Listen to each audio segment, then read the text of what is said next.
Me complace mucho estar con ustedes hoy en esta presentación introductoria a una materia que afectivamente está en mi corazón todo el tiempo, y es la que se llama Derecho Civil Personas. Es una materia que se dicta en el primer semestre o en los primeros años de los programas de Derecho, especialmente en Latinoamérica. En los planes de estudios en Estados Unidos y en los países de origen anglosajón no se estudia exactamente esta materia, no tiene esa traducción. Entre nosotros sí, y viene especialmente por una tradición escolar europea. De ahí que las primeras obras que podemos consultar sobre la materia son principalmente europeas, y hay muchas de las problemáticas que se originan también en Europa. Eso que empezó básicamente en el siglo XIX y que después tuvimos acá un desarrollo teórico mucho mayor, tiene una influencia muy grande hoy en día. Voy a tratar de mostrarles en estos 45 minutos los aspectos principales, el contenido principal de la materia. Aquellas cosas en las cuales las discusiones jurídicas que hemos tenido nos han llevado a estar de acuerdo, pero también, y esto me preocupa principalmente, aquellos retos y desafíos que estamos enfrentando comenzando apenas estas 2 décadas del siglo XXI. Es un derecho cambiante, a veces a una velocidad que es impresionante. Quizá durante mucho tiempo la materia se mantuvo relativamente estable. Los temas que estudiábamos, las lecturas que teníamos, las normas del código eran las mismas, no cambiaban. Eso ya no es así.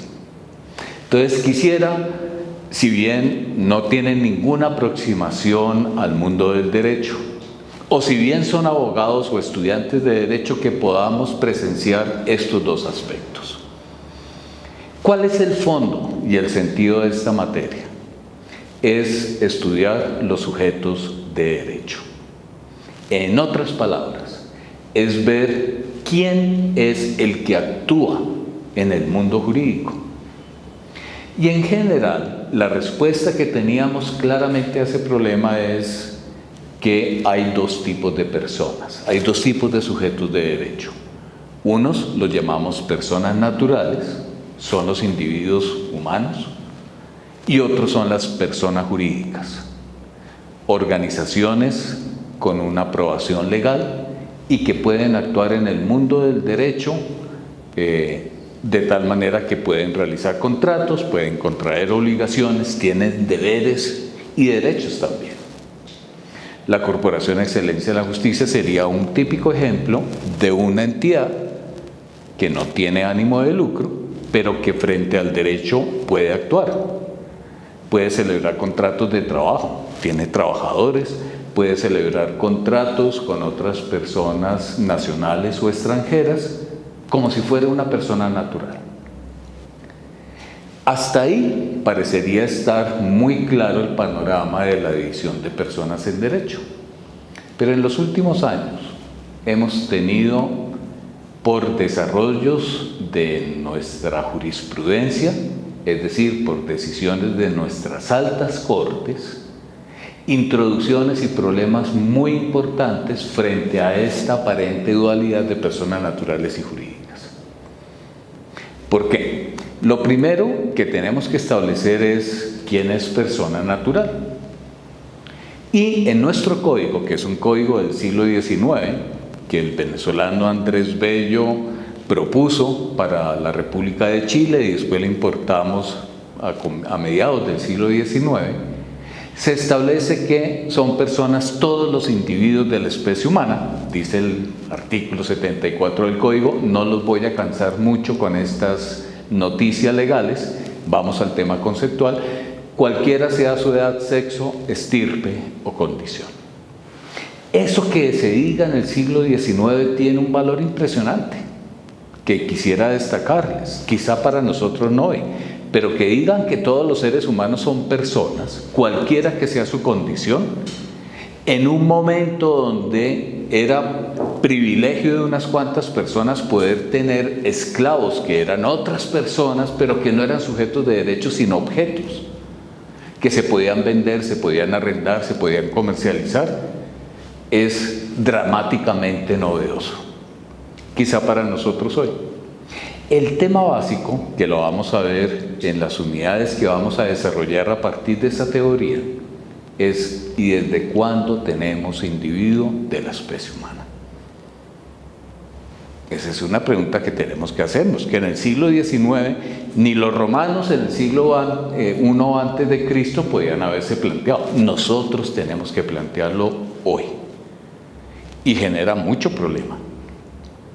El siguiente tema es que les decía que nuestro desarrollo jurisprudencial ha generado nuevos sujetos de derecho. Quiero comentarles algunos. Por decisiones con un claro sentido de protección ecológico y ambiental, hemos tenido hoy ríos que han sido consagrados jurisprudencialmente como sujetos de derecho. El río Atrato, el río Magdalena. Zonas que son verdaderos ecosistemas, como la Amazonía colombiana, también ha sido declarado sujeto de derecho. Y entonces la pregunta fundamental es, ¿de dónde viene esa capacidad para que puedan ser sujetos de derechos y también de obligaciones que a veces se olvidan? Primera distorsión. Segundo, existen fondos económicos, para solo colocar un ejemplo de lo que hoy en 2023 teníamos que estar trabajando, como el fondo de los antiguos seguros sociales, que tratan legalmente de buscar sus representantes y el Estado la posibilidad de que pudieran ser considerados sujetos de derecho. ¿Y saben por qué? Porque es que la ley colombiana exige que los socios de una sociedad sean personas. Pero esos fondos, para que puedan manejar perfectamente su patrimonio, sus representantes están buscando, y no hay posibilidad en este momento 2023 para que los fondos de inversión o los fondos sociales puedan convertirse en socios de sociedades o puedan armar sociedades con otras personas naturales o jurídicas. Hay entidades del Estado, son organizaciones como los ministerios, Congreso de la República, Ejército Nacional, Policía Nacional, que no son personas jurídicas frente al sistema legal y sin embargo pueden realizar contratos, tienen capacidad contractual. De tal manera que si uno los va a demandar, pues terminaría demandando a la que es la persona jurídica del Estado y que se llama la nación. Entonces quiero que noten que esas distinciones que parecen tan claras entre persona natural y persona jurídica tiene problemas hoy. Un concepto que me encanta poner de relieve es el concepto de futuras generaciones. Porque es que estamos encontrando la necesidad de proteger los derechos, especialmente los derechos ecológicos y ambientales de las futuras generaciones. La pregunta que nos queda es, ¿esas futuras generaciones tienen carácter de sujetos de derecho? ¿Cuáles son sus derechos? ¿Quién los representa? ¿Cómo los exigimos judicialmente? Entonces, fíjense que esto corresponde a la primera clasificación entre personas naturales y personas jurídicas. Después de estas consideraciones, la asignatura, desde el punto de vista clásico, va a ir a estudiar 3 unidades. La primera va a responder una pregunta clave. ¿Cuándo surge a la existencia legal los sujetos de derecho? ¿Desde qué momento preciso un individuo de la especie humana recibe el carácter de persona? Esa es la unidad de surgimiento de la personalidad. En la siguiente unidad, la materia clásicamente se va al extremo opuesto. ¿Hasta cuándo se es persona? ¿Cuál es la terminación de la personalidad? cuando el sujeto que era considerado persona debe dejar de ser considerado persona. ¿Y cuáles son las consecuencias de eso? Vamos a ver. La cuarta unidad es la que también clásicamente llamamos atributos de la persona. Una serie de calidades jurídicas que le corresponde a todos los sujetos de derecho. No son los derechos humanos. Estas son unas calidades jurídicas que necesita el sujeto de derecho para poder actuar en el mundo jurídico y que básicamente le establece las posibilidades de generar relaciones jurídicas con otros sujetos. Y terminamos con el régimen de protección de personas con déficit de capacidad jurídica, el régimen de incapaces. Esas son las unidades clásicas. Se las voy a presentar muy sintéticamente y les voy a indicar también, en mi concepto, lo que son los grandes retos y desafíos en cada una de esas unidades. Surgimiento de la persona. El Código Civil da una respuesta que parece muy clara, y es que el inicio de la persona se da desde el nacimiento. Les prometí que no les iba a dar normas exactas, pero aquí me toca mencionar el artículo 90 del Código Civil, cuando dice: la existencia legal de toda persona principia al nacer. Dice, esto es al separarse completamente de su madre. Esto que viene desde el siglo XIX parece ser súper claro, en el sentido en que, por ejemplo, madres son las que gestan una criatura humana y después tienen el nacimiento, la dan a luz. Pero eso ha dejado de ser cierto. Hoy en día, en Colombia, ese dicho que tenían nuestros abuelos de que madre no hay sino una, se convierte en 4. Porque una puede ser la mujer que gesta y da luz. Otra es la que aporta el material biológico, los óvulos para el nacimiento de la criatura. Otra puede ser la que hace el encargo, la que contrata a esa madre sustituta para que geste y dé a luz.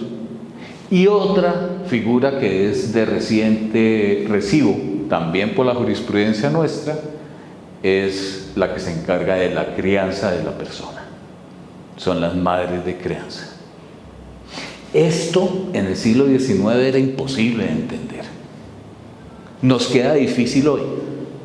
Y todavía tenemos un déficit legislativo grande para poder resolver los problemas que surgen de ahí. Hay una sentencia en este momento de la Corte Constitucional, otra sentencia de la Corte Suprema de Justicia sobre maternidad sustituta, pero lo que hacen es afrontar básicamente los problemas que tenemos sobre el surgimiento de la persona. Porque además esto nos lleva a otro aspecto que es fundamental, y es el vínculo entre el derecho civil personas y las nuevas tecnologías científicas que existen, por ejemplo, en la reproducción humana. Fíjense nomás este problema. Si para la ley colombiana el inicio de la personalidad es desde el nacimiento, ¿qué hacemos con todos los embriones humanos que en este momento están congelados en centros de fertilidad? Son más de 200.000 en el país.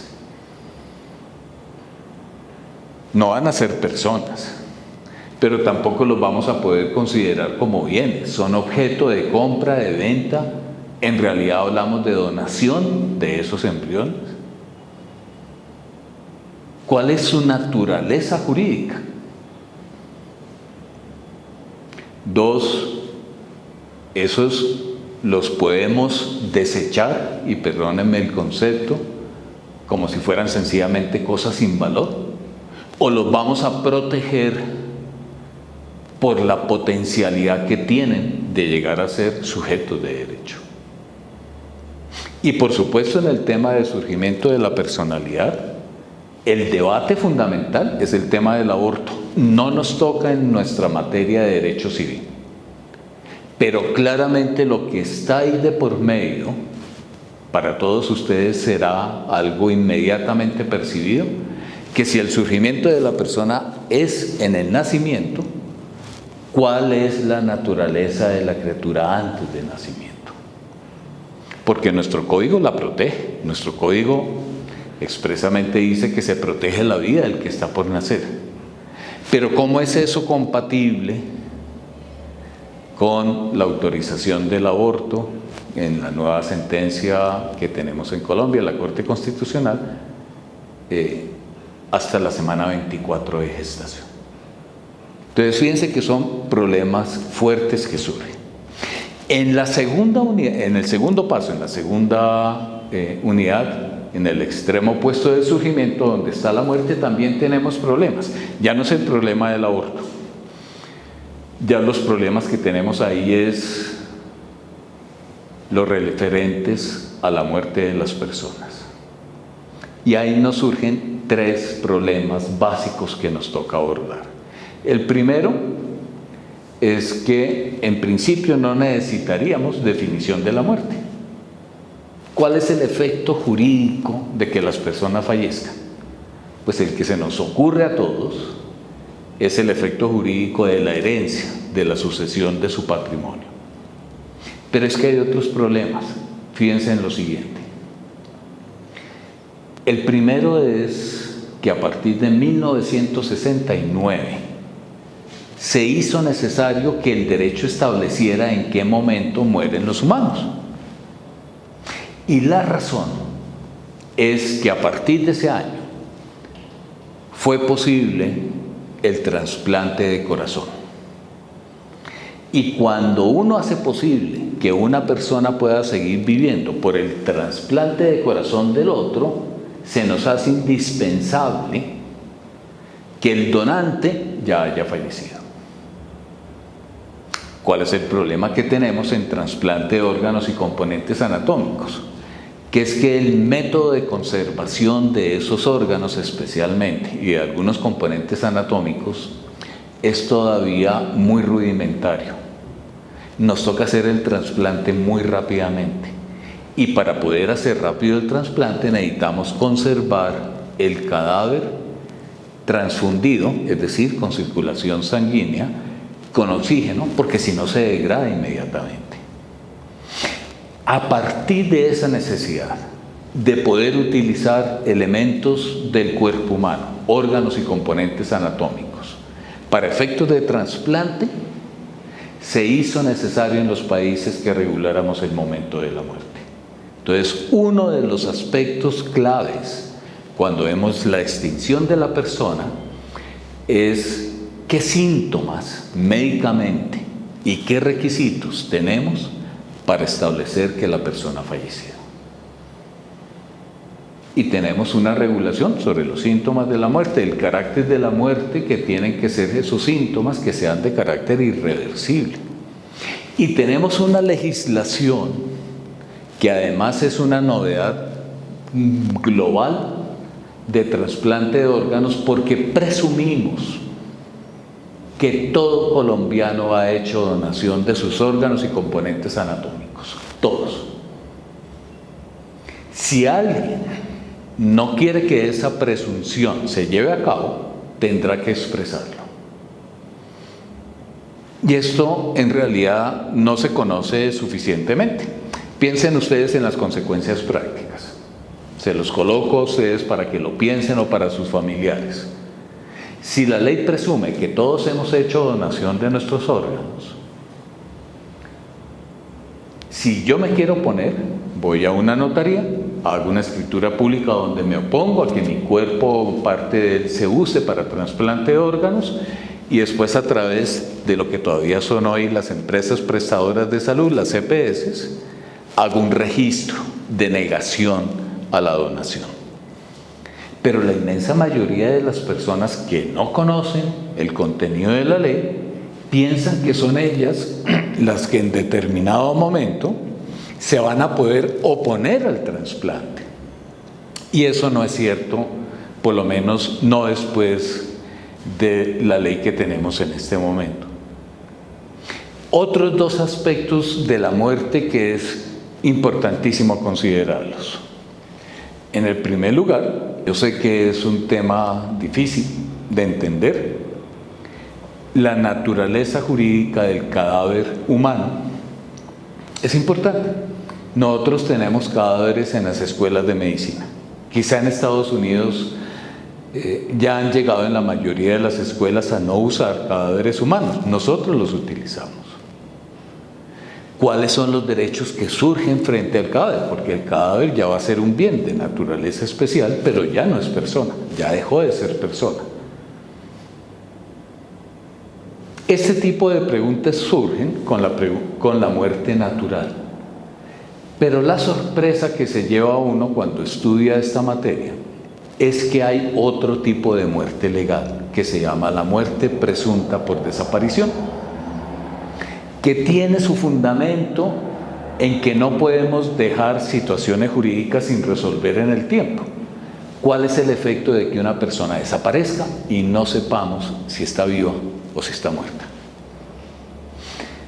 Durante los últimos años, las estadísticas en Colombia mostraban los últimos 25 años más de 100.000 personas desaparecidas que tocaba declararlas muertas de alguna manera.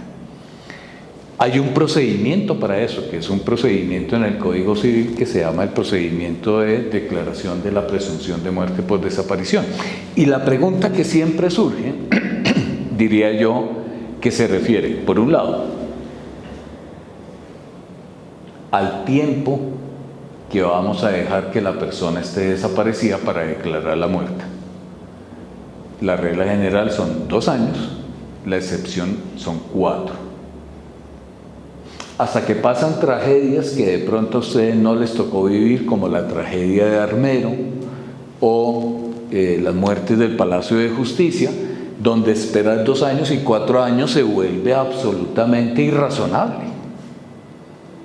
Y entonces en esos momentos fueron necesarios modificar normativamente el tiempo para poder pasar directamente a la declaración de muerte y poder pasar con sus familias a la sucesión de bienes. Eso necesita una modificación. Tenía sentido en el siglo XIX. Si una persona naufragaba, no había GPS, los mapas eran muy insuficientes y perfectamente podían pasar 4 años sin que la persona se supiera de ella después de un naufragio y más tarde apareciera viva. Pero hoy en día ese tiempo en realidad nos genera muchos problemas prácticos, muchos, porque además desafortunadamente es una realidad colombiana viva. Entonces, el último punto, el último problema es el tema de eutanasia o muerte con dignidad. Son 2 figuras distintas. En la materia apenas alcanzamos a insinuar la problemática porque tendrá más que ver con las implicaciones de derecho penal, pero es un problema que también empezamos a vivir, y es si asiste o no un derecho a la persona para decidir cuál es el término de su vida. ¿Hasta qué momento va a estar entre nosotros como sujeto de derecho y cuál es la decisión que va a tomar? Y si la va a tomar él en unión con el concepto de su familia o de manera autónoma e independiente. ¿Y en qué momento va a tomar la decisión? El problema acá es que ese tipo de decisiones se ha encontrado, por ejemplo, que cuando la persona está sometida a un dolor intenso, muy posiblemente va a decidir que el término de su vida sea inmediato. Quizá en una circunstancia posterior va a ser diferente, va a ser distinto. Entonces aquí hay muchas de estas dificultades que después las voy a explorar. Pasemos, porque no nos queda mucho tiempo, a la tercera unidad básica de la materia, que se llama atributos de la persona. Sobre esto, los que estudiaron Derecho pues saben que son 6 atributos, 6 características que le damos a la persona, que son la capacidad de la persona para actuar, el nombre, conjunto de palabras que lo identifica, el domicilio, que es lo que establece una relación de la persona con una parte del territorio donde normalmente va a ejercer sus derechos, contraer obligaciones, donde tiene su familia. El patrimonio, que es la universalidad de bienes y obligaciones que la persona va a tener. La nacionalidad, que le establece el vínculo con un Estado del cual se derivan derechos y obligaciones. Y uno, el último, el sexto de los atributos de la persona, que se llama el estado civil, que no corresponde a las personas jurídicas, sino solo a las personas naturales. Pues bien, eso que es un panorama en principio fácil de entender, podría decirles en este momento que no hay ninguno de esos atributos que permanezca tal como fue inicialmente concebido. Solo les voy a colocar algunos ejemplos porque algunos de esos temas los estudiarán en familia o los estudiarán en derecho civil bienes. Estado civil de las personas, por ejemplo, es la situación jurídica de la persona ante la familia y ante la sociedad de la que se derivan derechos y obligaciones. Pero es que el concepto de familia ha cambiado impresionantemente en los últimos 30 años. No solo porque por efectos, por ejemplo, de la disolución de matrimonios con el divorcio, se están empezando a presentar estructuras familiares que no conocíamos antes, que son las familias ensambladas. Yo tengo 2 hijos del matrimonio primero, mi pareja tiene 3 hijos de su primer matrimonio, nos unimos los 2 y tenemos nuevos hijos. Ese tipo de familias no se presentaban por lo menos con esa misma frecuencia antes, y ahorita tenemos que abordarlo. La figura que les mencionaba hace unos minutos, que son las familias de crianza, ser padre o madre de crianza, es una nueva figura que genera una familia también distinta. Las parejas del mismo sexo, que a partir del año 2014, mediante sentencias también de nuestra Corte Constitucional, pueden generar estructuras de familia, incluso en matrimonio, lo que se ha denominado entre nosotros el matrimonio igualitario. Todas esas figuras generan una cantidad de impactos fuertes en el estado civil de las personas. Piensen, por ejemplo, en los derechos y obligaciones de las personas. Uno de los temas que nos toca estudiar hoy en día, por ejemplo, es la relación que va a existir entre una persona y los hijos de su cónyuge. Tradicionalmente, en una estructura normal del código, pues no había relación. O sea, una cosa es la pareja del padre o de la madre y no es padre de los hijos, el que llamamos el padrastro o la madrastra. No tiene ese efecto legal. Hoy en día, en muchos casos, se podría llegar a constituir en padre de crianza. Y entonces el problema que tenemos es si las obligaciones propias del padre de crianza se mantienen incluso después de la separación del matrimonio.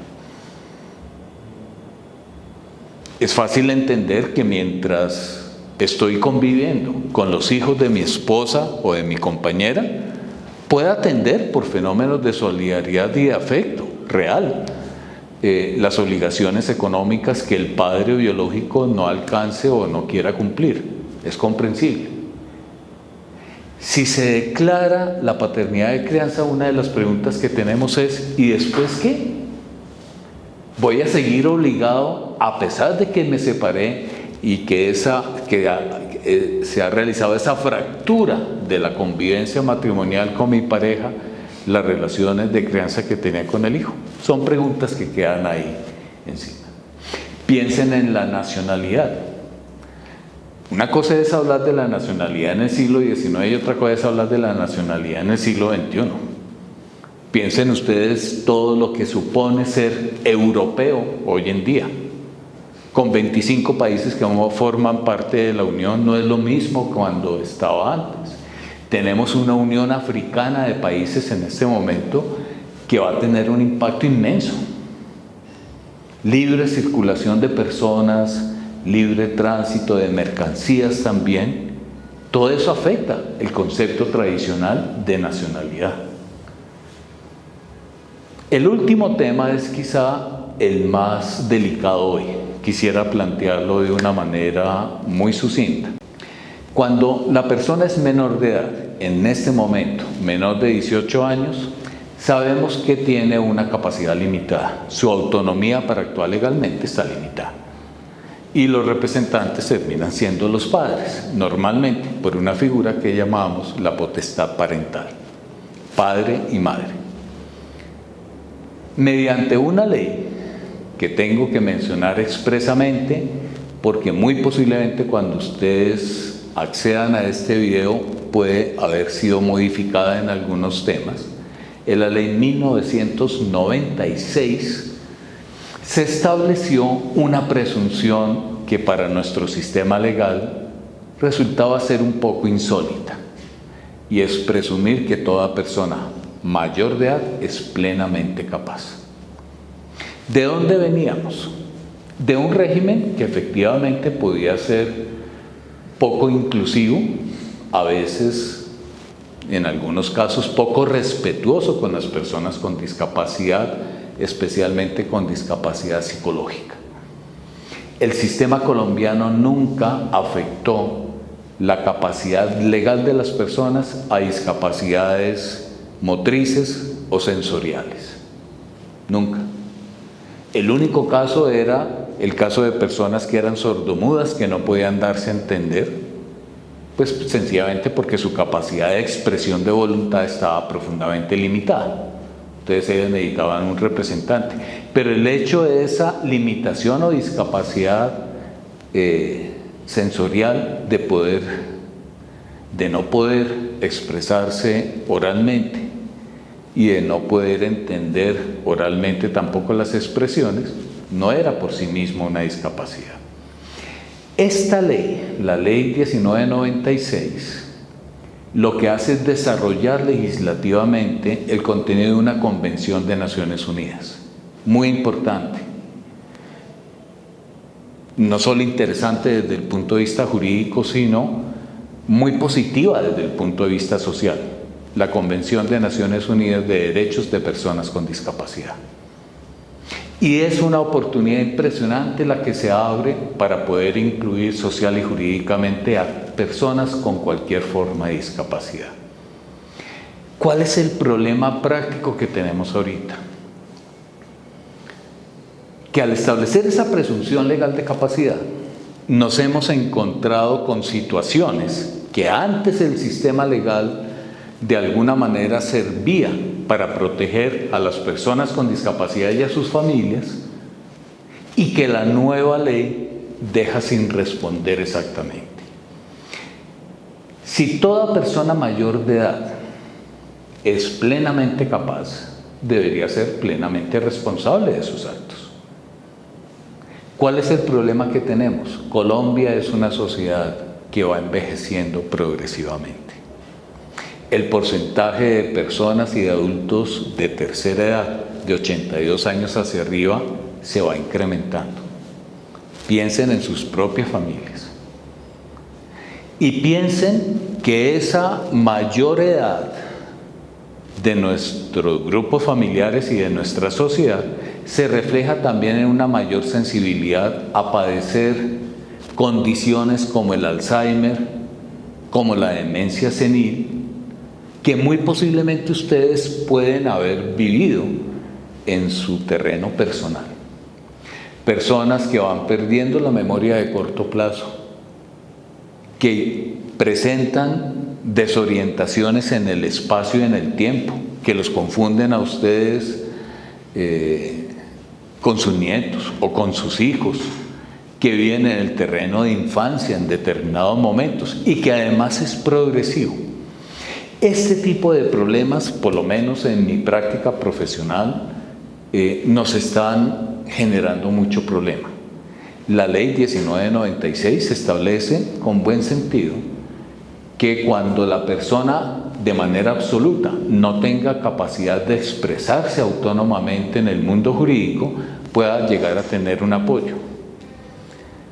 Pero estamos en el comienzo de esta figura. Para eso se necesita una valoración de esa necesidad de apoyos Y las entidades que pueden hacer esa valoración en este momento son muy pocas, poquísimas. Esperemos que se vayan autorizando más. Pero es que además hay temas que no están resueltos. Si una persona está en estado de coma, es claro que va a necesitar un apoyo que lo represente. Pero con el tema de Alzheimer, que es el que quiero yo fijar como un especial reto y desafío, con el tema de la demencia senil, con otras enfermedades psicológicas o condiciones psicológicas que van a establecer una disminución muy grande de la autonomía de las personas, piensen en esquizofrenia también, la ley me parece que queda incompleta frente al sistema de protección que teníamos antes. Y eso tocará resolver. Piensen ustedes, es otro gran tema de nuestra sociedad que estoy explorando apenas en investigación, que es el tema de la ludopatía, la adicción al juego. Porque es que el tema de la persona que se ve afectada ya por esa adicción es que puede acabar con el patrimonio de la familia en un momento. Y en este momento no tenemos ningún recurso legal para evitar que eso suceda. Y si le hacemos caso a las estadísticas o al último informe de una universidad muy prestigiosa colombiana que hace la ludopatía, y nos dice que cerca del 75% de la población colombiana es propensa a expresiones de juego, no diría yo que son ludópatas, me imagino que poder hacer juego de lotería y otras cosas puedan considerarse una mayor exposición, pero ese es un caso real. Y me preocupa mucho porque es casi como una enfermedad social, permítame llamarlo de esa manera tan poco técnica, que va creciendo. No es sino mirar cualquier evento deportivo y de mirar quiénes son los que están estableciendo las propagandas. Son agencias de apuestas, patrocinadas y autorizadas por el gobierno. Y nuestros jóvenes están metidos en ese ambiente de juego. Miren, se ha establecido que la edad crítica de la ludopatía es alrededor de los 35 años. Y un porcentaje altísimo de esas personas que ya tienen la adicción a los 35 años empezaron con tendencias al juego desde los 14. Y es un terreno que estamos ignorando. ¿Qué vamos a hacer con eso? La ley 1996 tiene un sentido muy especial y es que protege a ultranza la autonomía de las personas. Me da la impresión, estoy dispuesto a corregirme después, que no alcanza a ser suficiente para tratar y proteger el patrimonio de la familia de la intención del ludópata de acabar con su patrimonio o de exponerlo. Fíjense que es el panorama. Ya son 2 minutos para terminar los que tengo en este momento. Y entonces quisiera plantearles, uno, el interés que tenemos en esta materia, que está, espero que haya quedado claro, que está siendo objeto de numerosas presiones científicas, técnicas y sociales. El contenido ha cambiado. Y 2, es la propuesta que dejo para algunos de ustedes, que las consideraciones de los cambios y de los retos y desafíos que está planteando esta materia nos obligan a restablecer una nueva estructura de docencia y de educación jurídica para esta materia. La propuesta es que tengamos ese material que he llamado clásico, esos acuerdos básicos de la materia con los que estamos manejando, y con la ayuda de la metodología del caso podemos educar a nuestros estudiantes en el pensamiento y la argumentación jurídica que estos nuevos desafíos nos están exigiendo. Mil gracias por formar parte de esta sesión y espero verlos en otra ocasión.